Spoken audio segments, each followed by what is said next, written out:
कि किम तत्ब्रह्म, वो तत्ब्रह्म क्या है और वो अध्यात्म ज्ञान क्या है, वो कर्म क्या है, वो तत्ब्रह्म क्या है, मुझे उसकी जानकारी दीजिए कि जिसको जानने के बाद साधक फिर यहाँ की किसी वस्तु की डिमांड नहीं रखता। 8वें अध्याय के 3 श्लोक में गीता ज्ञानदाता ने उसका उत्तर दिया है कि वो परम अक्षर ब्रह्म है। यानी गीता ज्ञानदाता से कोई अन्य समर्थ शक्ति है, वो सुप्रीम गॉड है, वो परम अक्षर ब्रह्म है। अब प्रमाण देखिएगा, ये देखिएगा अध्याय नंबर 7 का, और यहां 29वां श्लोक है। यहां संस्कृत है इसकी।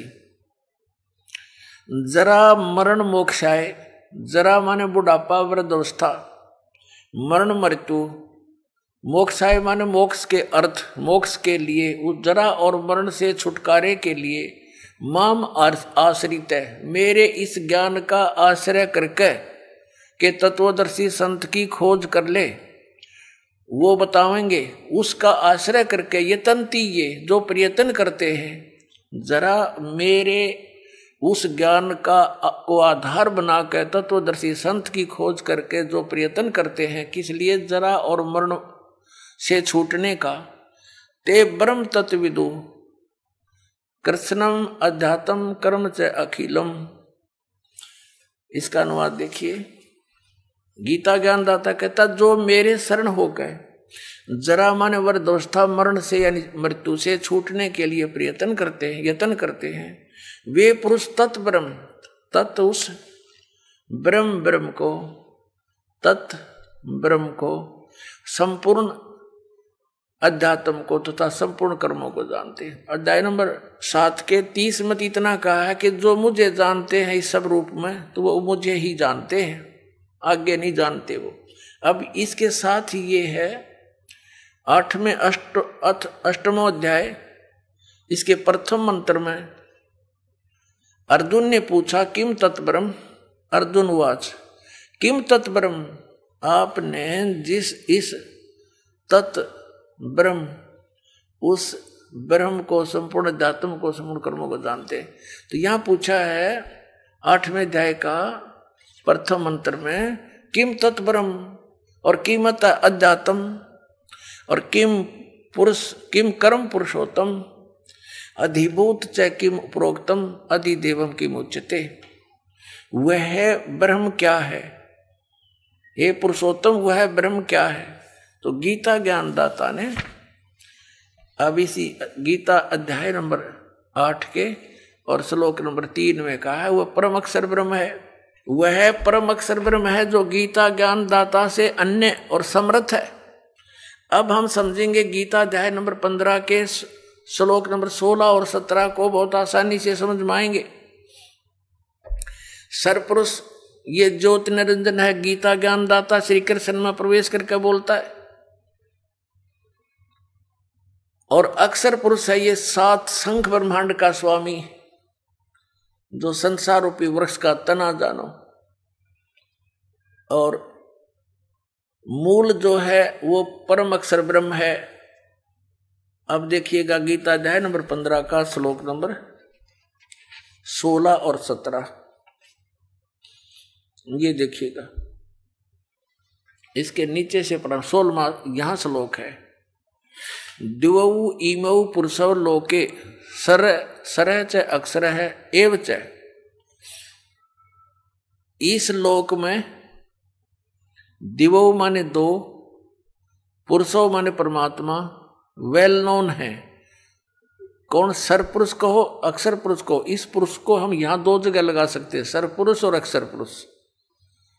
और इनके अंतर्गत जितने प्राणी हैं वो तो नासवान हैं, जीवात्मा किसी की मरती नहीं है, तो सबका गधे की भी नहीं मरती। यह अनुवाद देखें, इस संसार में नासवान और अविनाशी भी ये 2 प्रकार के पुरुष, यानी पुरुष माने परमात्मा प्रभु हैं, एक सरपुरुष एक अक्षर पुरुष। और संपूर्ण प्राणियों के शरीर नासवान है, जीवात्मा तो सबकी अविनाशी है, गधे कुत्ते की भी है। अब 17 में कहा कि उत्तम पुरुष तो ने इन दोनों से, इस सर और अक्षर से ये दो पुरुषों से अन्य है, उत्तम पुरुष है तू अन्य, और परमात्मा इति उदारत है, जिसको परमात्मा कहा जाता है। ये लोकत्रयम् आविश्य विभर्ति, जो तीनों लोकों में प्रवेश करके सबका धारण पोषण करता है, अवय ईश्वर है, वो वास्तव में अविनाशी परमात्मा है। उत्तम पुरुष यानी श्रेष्ठ प्रभु तो कोई और है, इन दोनों से 16वें श्लोक वालों से अन्य है, और ही है। तीनों लोकों में प्रवेश करके ये संसार रूपी वृक्ष से, सब पूरे संसार रूपी वृक्ष को यानी जड़ों से ही आहार प्राप्त होता है, यानी उस परमात्मा से ही सबका धारण पोषण हो रहा है, वो सबका मालिक है, सबका दाता है। अब यहां फिर देखिए, उत्तम पुरुष तो अन्य ही है, जो तीनों लोकों में प्रवेश करके सबका धारण पोषण करता है, वो अविनाशी परमेश्वर परमात्मा इस प्रकार कहा गया है। अब ये विचलित कर देंगे आपको ये तत्वज्ञानहीन 15वें अध्याय के 18वें श्लोक में। अपने आत्मा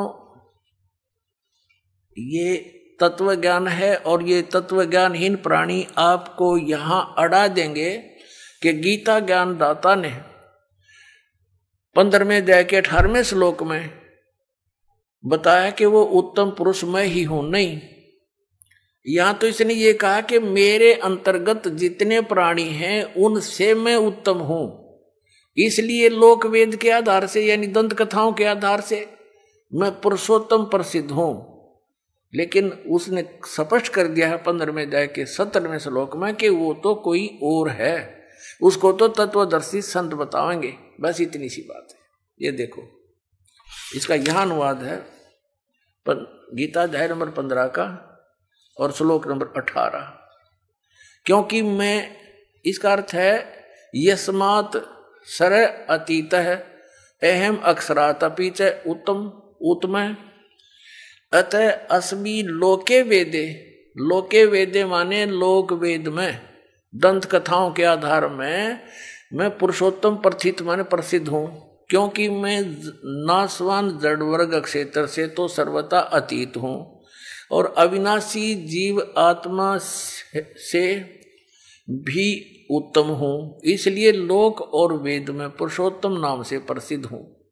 अब यहां इसने क्या कहा है, यदि ये और साथ में श्लोक आपको ना सुनाए जाते तो यहां आपकी बुद्धि नहीं सेट होती।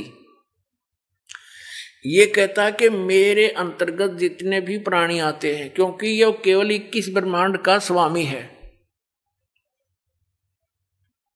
और इसको सरपुरुष भी कहते हैं।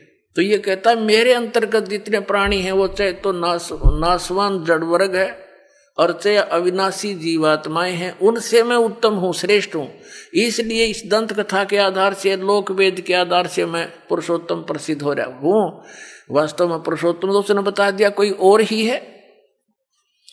और फिर 8वें अध्याय के श्लोक नंबर 1 के उत्तर में, 8वें अध्याय के 3 श्लोक में गीता ज्ञानदाता ने स्पष्ट ही कर दिया है कि वो परम अक्षर ब्रह्म है, वो परम अक्षर ब्रह्म है।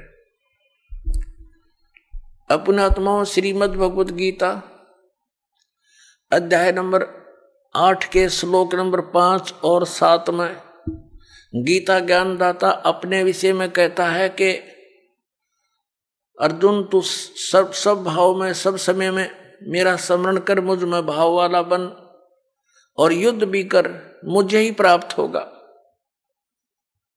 अब जहां आशा ता वासा होई, मन कर्म वचन सुमरियो सोई। अब 8वें अध्याय के 8, 9, 10 में गीता ज्ञानदाता इन 3 श्लोकों में अपने से अन्य उस परम अक्षर ब्रह्म की शरण में जाने को कह रहा है कि उसकी भक्ति करेगा तो उसको प्राप्त होगा। और अपने विषय में दूसरे अध्याय के 12वें श्लोक में, चौथे अध्याय के 5 और 9 श्लोक में, 10वें अध्याय के दूसरे श्लोक में गीता ज्ञानदाता कहता है अर्जुन तेरे और मेरे बहुत जन्म हो चुके, तू नहीं जानता, मैं जानता। इससे सिद्ध हो गया कि गीता ज्ञानदाता भी नाशवान है और नाशवान की भक्ति करने से स्थायी मोक्ष हो नहीं सकता, जन्म मृत्यु का रोग नहीं कट सकता। अब आपको फिर दिखाते हैं श्रीमद् भगवत गीता, यही वो गीता जी है। अब हम आपको दिखाते हैं पहले गीता जी अध्याय नंबर 8 का श्लोक नंबर 13। इसमें कहा, गीता ज्ञानदाता कहता ओम इति एकाक्षरम ब्रह्म व्यवहारण माम अनुसमरण ये प्रयाति तजंदेहम स याति परमाम गतिम। माम ब्रह्म, मुझ ब्रह्म का केवल यह ओम, यह एक अक्षर है, नथिंग एल्स। मेरा तो केवल एक ओम अक्षर है और इसका उच्चारण करके सिमरण करता हुआ यह प्रयाति तजंदेहम, जो शरीर छोड़कर जाता है अर्थात अंतिम समय तक उसी का सिमरण करता हुआ देह त्यागता है, स याति परमाम गतिम, वह इस ओम अक्षर के जाप से मिलने वाली परम गति, वह है इस ओम जाप से मिलने वाली परम गति को प्राप्त होता है। सब प्राणियों के, ये तो वैसे यहां से शुरू होता है, इसका अनुवाद 12 और 13 का इकट्ठा कर रखा है इन्होंने। जो पुरुष ओम ओम इस एक अक्षर रूप ब्रह्म को, इन अनुवाद गलत करने का ठेका ले रखा था। इस एक अक्षर नहीं, एक अक्षर मुझ ब्रह्म का एक अक्षर सुमन करता हुआ मुझ निर्गुण ब्रह्म का चिंतन करता हुआ शरीर त्याग कर जाता है, वह पुरुष परम गति को प्राप्त होता है। अब ये यहां क्या कहना चाह रहा गीता ज्ञानदाता कि मेरा तो एक ओम अक्षर है और जो इसका सिमरण करता हुआ शरीर छोड़कर जाएगा, इस ओम से मिलने वाली परम गति वो क्या है, वो ब्रह्मलोक है। और ब्रह्मलोक में गए हुए प्राणी भी पुनरावृत्ति में है। गीता जी अध्याय नंबर 8 के श्लोक नंबर 16 में स्पष्ट किया, देखिएगा, ये 16वां श्लोक है ये। हे अर्जुन, ब्रह्मलोक पर्यंत सब लोग पुनरावृत्ति में है, पुनरावृत्ति है।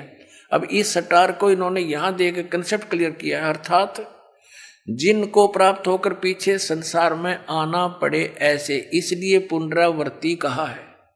यानी ब्रह्मलोक में गए हुए प्राणी भी फिर लौटकर आते हैं। अब यहां थोड़ा सा और दिखाएंगे। पुण्यात्माओं, हम पेट के लिए, निर्वाह के लिए 15-16 वर्ष पढ़ते हैं और क्या मिलता है, 2 टूक। और जब भगवान प्रसन्न हो गया तो सब कुछ देगा आपको। इस आत्म कल्याण के चैप्टर को हमने क्लोज करके इधर रखा है और कोई स्टार्ट करता है तो ये अज्ञानी बैठे जगह जगह ठग, इनको कख पता नहीं, मूर्ख बना रखा पूरे विश्व को। तो दास चाहता है कि आप स्वयं समझें, तब हमारी जड़ता हटेगी और तब हम इनसे दूर हटेंगे। नकलियों से इन्होंने बैठा दिया हमारे दादे और परदादों का, सारे भूत बनवा दिए, कोई गधे कुत्ते की योनि में गए, काल के मुंह में डाल दिए। तो इस तत्व ज्ञान को आप स्वयं समझ